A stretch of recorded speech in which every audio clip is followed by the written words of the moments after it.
I want to wade again into a controversial area with a hot button issue that is dominating the news, on court dockets, in government halls, and I suspect it will come soon to the church. But I want to talk about what must the church do about same-sex marriage. I talked about it this morning in the 7:30 worship. What must the church say about same-sex marriage? And the church must not just say something about it. We have a responsibility to do something about it. For we are not just hearers of the word, but we are to be doers as well. What must the church do about this business of same-sex marriage? Don't blush at what I'm about to say, but I have been, and perhaps the moniker is true, I have been named intolerant and homophobic, too rigid and too dogmatic, harsh and too stern, by people, I suspect, who can't stand up under truth.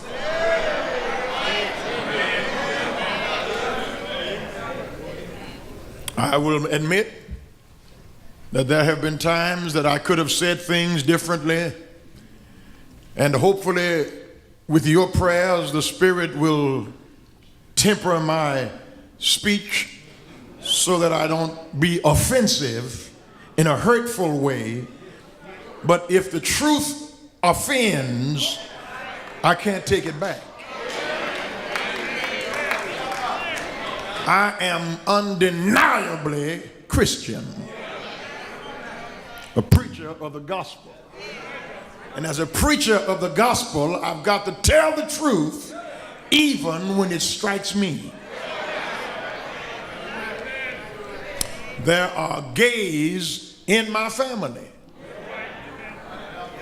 My blood relations are gay. But I can't not preach the text because I don't want to offend my family. I wish I had a witness here. Sex between a man and a man is unnatural. Sexual relations between two women is unnatural. It violates not only natural law, but the righteous laws of God. And the feminist, radical, gay and lesbian movement making a whole lot of noise, but only 2% of the population are gay. 98% of the country is heterosexual, but the 2% dominate the conversation.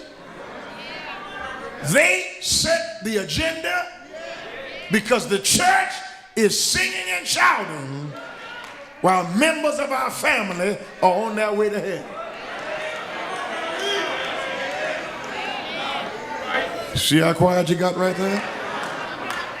It was worse than that at 7:30. We are trying to come up with moral and political solutions to a spiritual dilemma. The situation is not moral because morals can be relative. The situation is not political because it could be on the right or the left side of the aisle. It is an issue against the sovereignty of God. Because same-sex marriage, believe it or not, is not about marriage. It's about destroying what God calls family. A family is a man and a woman with their children.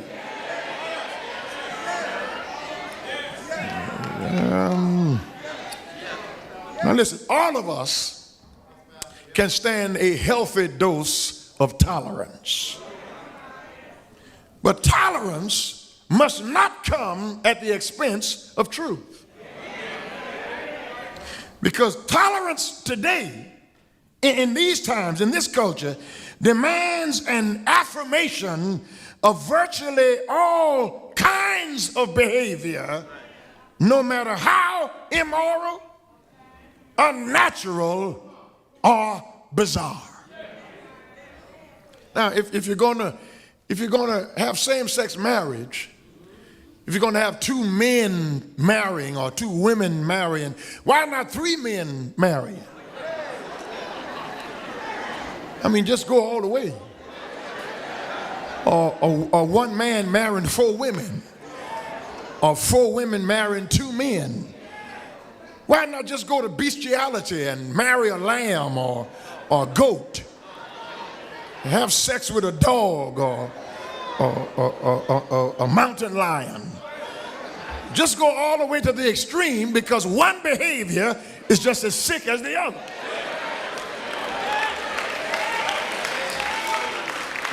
All unrighteousness is sin. And listen, I think that the church makes the mistake when we get in the argument against same-sex marriage. We make the mistake of making noise when there is sin in the church that we don't address.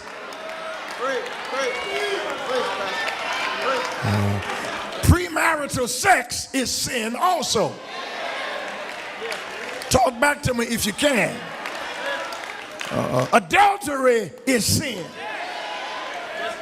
Gossip is sin. Shacking up is sin.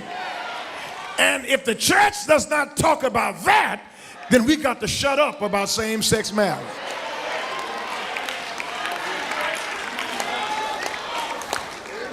It's not right for you to go to bed with another woman's husband. It is not right for you to live together out of the bounds of matrimony. Amen. It is not right for a husband to beat up his wife. That goes on in the church, and we don't address it. But if we don't address those ills, we have to hush when it comes to same-sex marriage. Because in the sight of God, same-sex marriage is the same sin as adultery. It's the same sin as lying. Talk back to me if you can. And if we're going to tolerate those sins, then we got to tolerate same-sex sins. Yeah. You would be shocked to know that in October of 2008, a first grade class in San Francisco, California, took a field trip to City Hall to celebrate the wedding of their lesbian teacher to another woman. Earlier that same year, 2008, a federal appeals court in Massachusetts said a local school district was well within its bounds to allow second graders to read about homosexual marriage. My two dads. Can you imagine how psychologically messed up those children must be? To think that it is right for two men to raise a child. I wish I had a witness here. If you're going to violate natural laws to do what you want to do, and you know, I'm not bothering nobody. It's my business. I can do what I want to do. I don't think it's a violation of natural law. That's your opinion. That's what you say God says, but I don't think it violates natural law. That's not what the Bible meant That was in the Old Testament, and that doesn't have anything to do with us now in the New Testament. Well, in Romans chapter 1, Paul says, if you don't change your behavior, God will turn you over to a reprobate mind. The illustration I used this morning is people saying nothing's wrong with it, and I'm doing what I want to do. It's my thing. You do what you want to do. And people of the church say, well, I don't go along with it, but it's not bothering me. I'm at home with my wife and my family, and I can't tell consenting adults what to do behind closed doors. It doesn't affect me, so I just let them do what they want to do. I don't think it's right, but I'm not going to say anything about it. I'm going to let God judge them. That would be a good argument if it were not for the argument I'm about to make. If you're in a boat with somebody, and that person is on his side of the boat, and he decides that he has a right to drill a hole in the boat, and you tell him, man, what you doing? What are you trying to do? He said, you stay on your side of the boat. You with your wife and your children, and I'm doing my thing. I'm doing what I want to do. What I'm doing is not bothering you. I have a right to do what I'm doing. But eventually, everybody's going to drown. Because what happens in one section of society affects all of us in every section of society, because sin, when it is not exposed, destroys.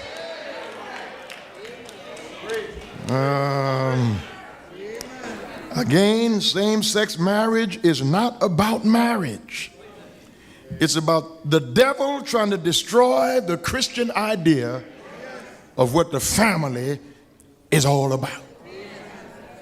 Now, you might want to know how we got here. I think we got here with the sexual revolution of the 1960s, the invention of the birth control pill, where free sex was available to anybody without consequence. The hippies and the sexual revolution of the 1960s, and then no-fault divorce. When you can get out of a marriage because of irreconcilable differences, we just can't get along. Or you decide you're going to shack up to decide if you eventually want to get married. Talk back to me if you can. And so these ills of society, brought about by the sexual revolution of the 1960s, has spawned this movement where everybody now has rights. The same-sex marriage agenda is not about civil rights. It's not a civil rights issue. I'm offended that they tack same-sex marriage on to civil rights. Because blacks going in the back door was a civil rights issue. And it had nothing to do with sexual orientation. It had to do with color of the skin.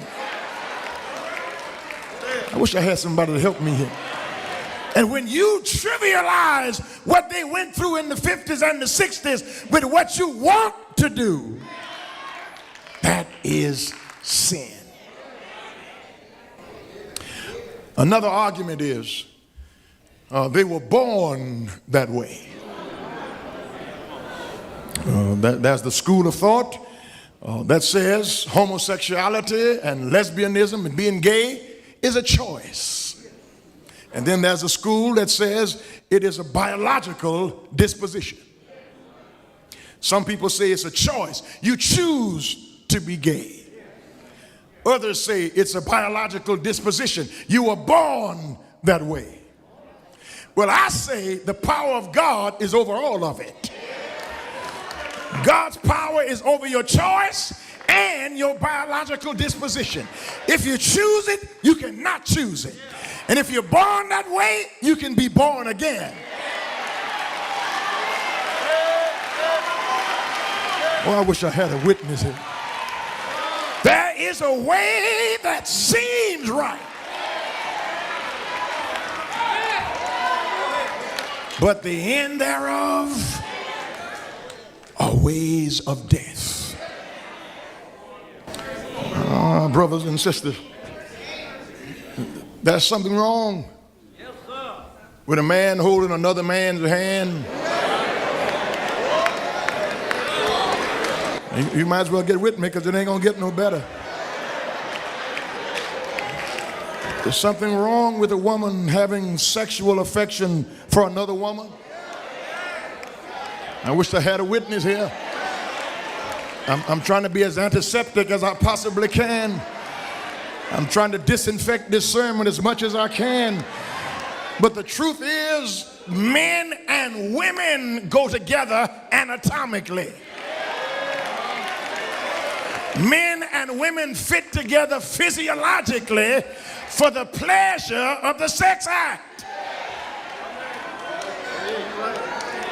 Let me see if I can drive this point home.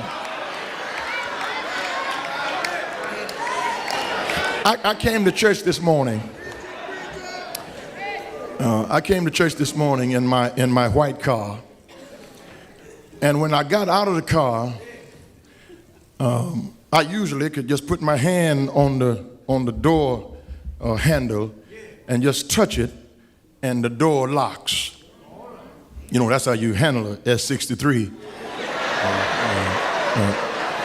AMG Mercedes-Benz with a diamond in the back and a sunroof top, digging in the scene with a gangster.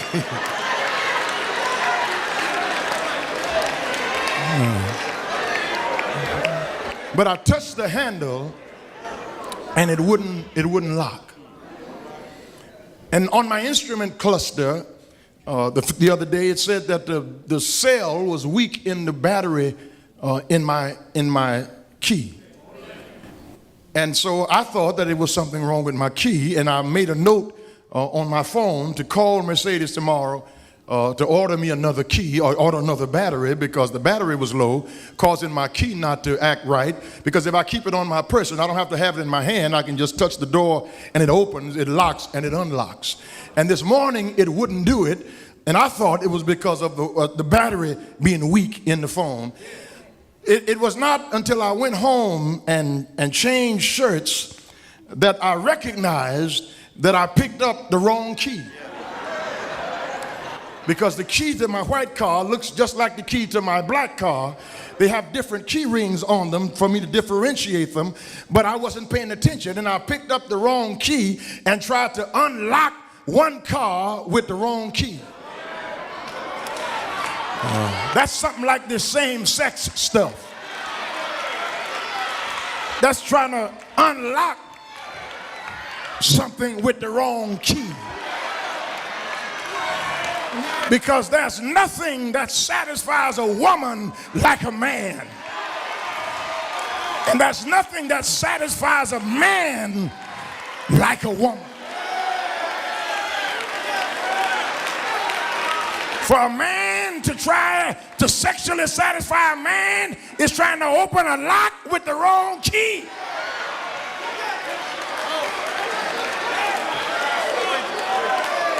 Am I doing all right?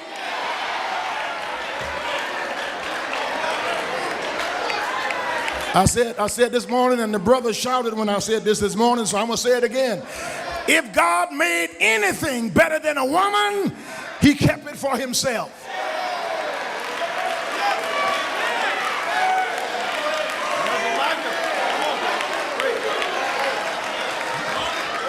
Men and women is God's design.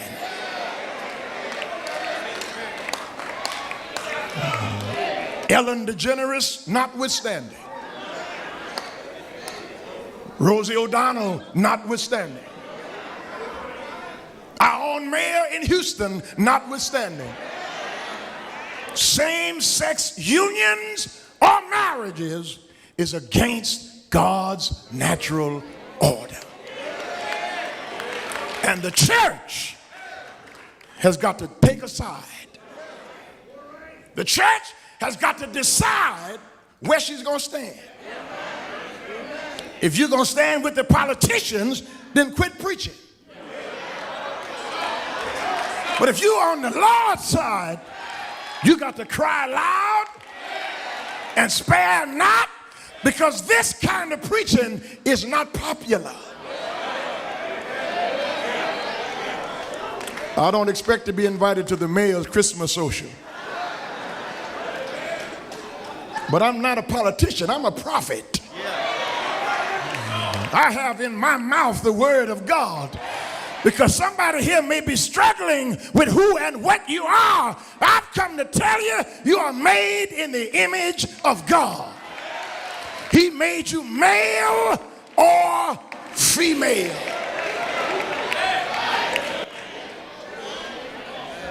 There are schools in Houston,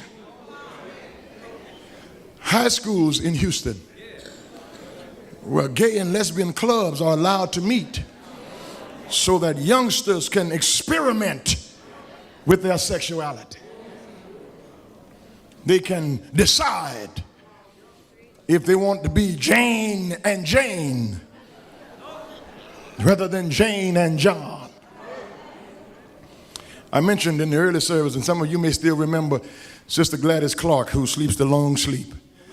Sister Gladys Clark was a strong member of this church. Funny, she would say all kind of funny things. She was just a wonderful, sweet person to be around.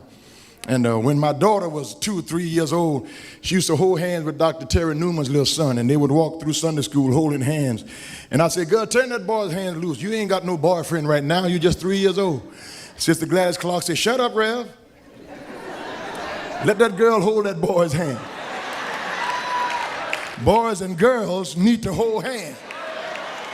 She said, you start crying if she hold another little girl's hand. Somebody ought to help me talk here. You see, sin is missing the mark. But if you miss the mark, at least aim at the right target. Somebody gonna get that on the way to Papa Doe. I said sin is missing the mark. But I don't want to miss the mark aiming at the wrong target. Y'all gonna make me say it, ain't you? All right, I'm gonna say it.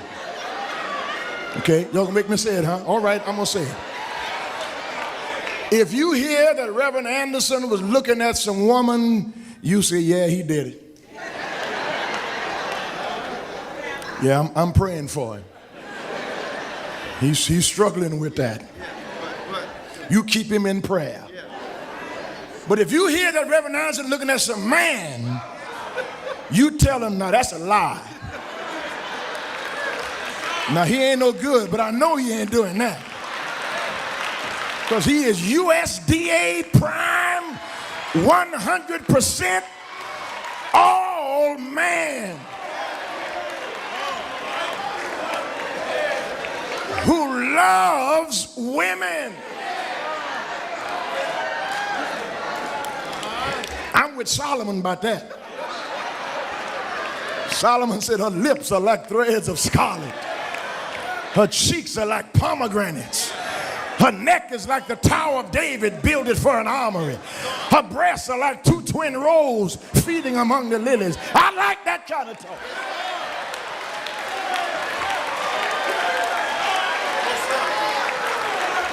And if I miss the mark, pray for me, but at least I'm aiming at the right target.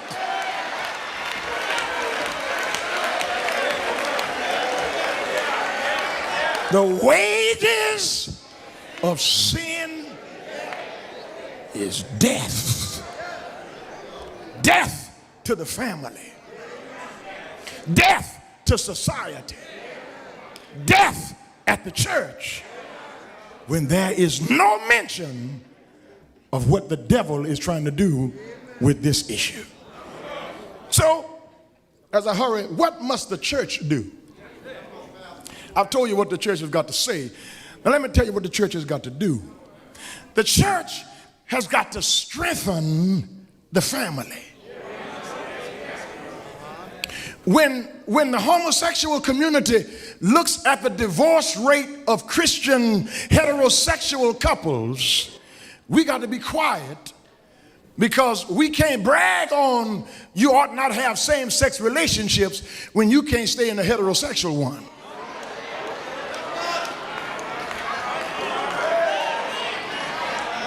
I'm talking about me and everybody in here who is divorced. We need to recognize that we've got to strengthen the family so that your child will not be vulnerable to another man or another woman. Especially if you have children, you can't bring no man in that house over your children. Because not only will he mess with your little girl, now you got to be watching your little boys. Talk back to me if you can. Divorce is permitted by God when there is adultery on one part or the other. But divorce, because of irreconcilable differences, is a convenient way for you to do what you want to do. And if you are God's child, you can't do what you want to do. You got to do what God says to do, because the family suffers. Divorce is an ugly tear. It's a ragged rip of the relationship that destroys not only the two divorced, but you got children involved. And then you wonder why they crazy and messed up, because you destroyed the family. You ruined the family because of your selfishness. Listen, when you got a family, when you got children, your needs got to be put on the side. It ain't no time for you to be experimenting when you got a family. There's no time for you to be trying to find yourself when you got children. You should have found yourself in college. Thank you for tuning in to A Call to Joy. It is our prayer that the Word of God has brought joy, strength, and faith to your life. We would love to have you as our guest at Lily Grove Missionary Baptist Church, where we are exalting the Savior, equipping the saints, and evangelizing the sinner. For your convenience, we have a 7:30 a.m. and 11 a.m. worship service every Sunday morning and 7 p.m. on Tuesday nights. Lily Grove is located at 7034 Till Wester Street, Houston, Texas, 77021, or feel free to visit our website at www.lilygrove.org. Until next week, God has called us to a life of joy.